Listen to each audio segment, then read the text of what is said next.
Hello and welcome to PMI TV. I'm joined now by Peter Clarke. He is Senior Pension Management Consultant at Barnett Waddingham, which has just conducted a comprehensive survey of trustees of UK pension schemes. Well, Peter, thank you for joining us. Let's start with the bad news first. What seems to have gone wrong for pension schemes in the last 3 years or so? Well, good afternoon, Mark. Well, as you said, we carried out a survey and we had 121 responses from trustees, just over half who were responding on behalf of one scheme, and just over a quarter responding in respect of 5 or more schemes. And the survey highlighted a number of issues. The first being investment performance and market volatility was a particular concern to trustees, followed by the employer covenant and the possibility of employer insolvency. Other concerns that were highlighted were the further lockdown and the impact of COVID-19 and the continuing economic uncertainty. 38% of respondents had a risk event crystallised in the last 3 years, and these related to investment, administration and funding for DB schemes. Market volatility and returns were below the levels that trustees expected, and under administration there were various issues, including a cyber attack and loss of data. Well, those are some of their current concerns, but what are the future concerns that they're most focused on?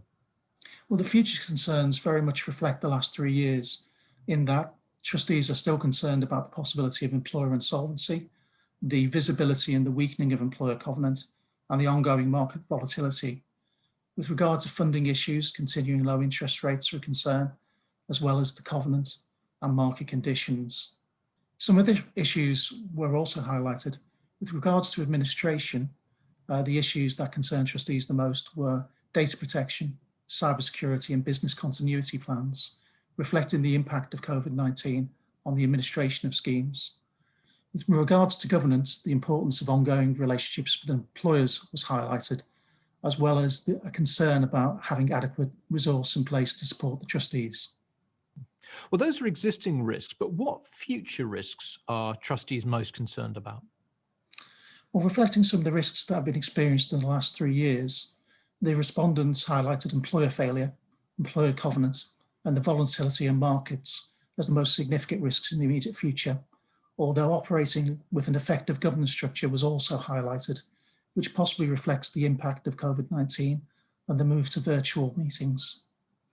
Drilling down into specific areas, DB respondents on funding identified market conditions, low interest rates, and covenants as the principal risks. With regards to administration, the most significant risks were around data protection, cyber risk, and business continuity, which again probably reflects the current COVID-19 conditions.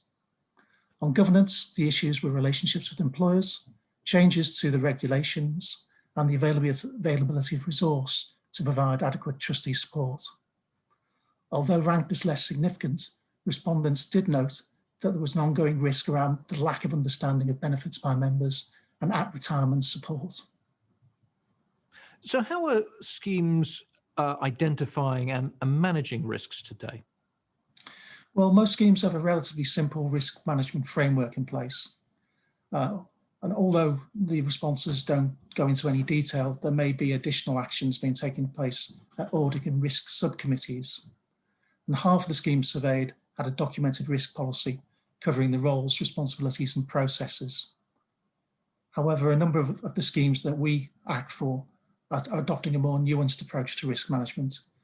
Quite often they'll take a deep dive approach, and just to explain what I mean by that, that's a typical corporate risk management approach where you take a single risk topic and you look at it in great detail, usually during a meeting for a whole day, using a specialist risk management committee so you can fully understand exactly what that risk means to you.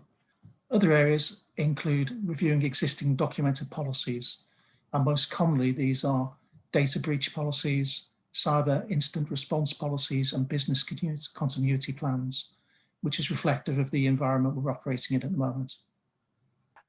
What did the survey reveal about how effective the pension regulators' work on 21st century trusteeship has been?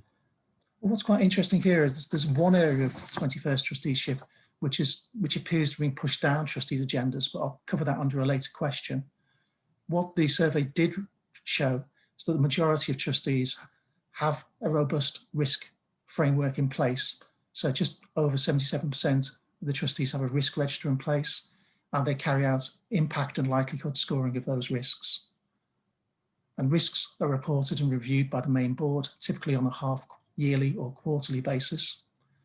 And even where the details are being delegated down to a subcommittee, they're still reported back to the main board. Now, the survey focused very much on hard risks rather than the softer risks around governance. Although the responses did identify that carrying out effective governance was also a concern. And what we are seeing from that is that trustees are holding more frequent meetings, using electronic papers and virtual meetings. There's a lot more liaison with the chair and redesign of the agenda to make sure that issues are prioritised and decisions are reached effectively. The trustees are more actively monitoring risk in the meetings, and they're also asking questions about how effective they are in the new environment, what member communications should be sent out to reassure members that the trustees are looking after their benefits. What surprised you when you looked through the results of this survey? Perhaps the standout result from the survey was that under governance, the issue of diversity and inclusion was ranked as the lowest priority, with half the schemes saying this was a minimal risk. This is surprising because TPR's recent 15-year strategy set out that diversity should be a priority, whilst the latest PMI Master Trust Working Group report says that governance factors such as board diversity and independence have an identifiable link to performance in some areas. PRSA research shows that 83% of trustees are male and relatively old, if I can put it that way. So there could be a blind spot here where trustees are not identifying the relative importance of diversity. However, given the current conditions and the pressures on funding due to market volatility, it could be that trustees are just too busy with other issues at the moment to consider diversity and inclusion.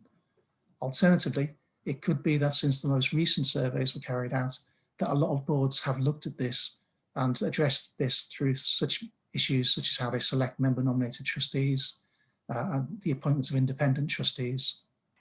Anything else of note? Yes, what was less surprising and in line with the trend that we are seeing is that where the response was from a DC respondent, over 60% were responding on behalf of the Master Trust, which reflects the consolidation in the DC sector as corporates are moving more to Master Trust or to insurance policies for DC provision. We have to leave it there. Peter Clarke, thank you for joining us. Thank you.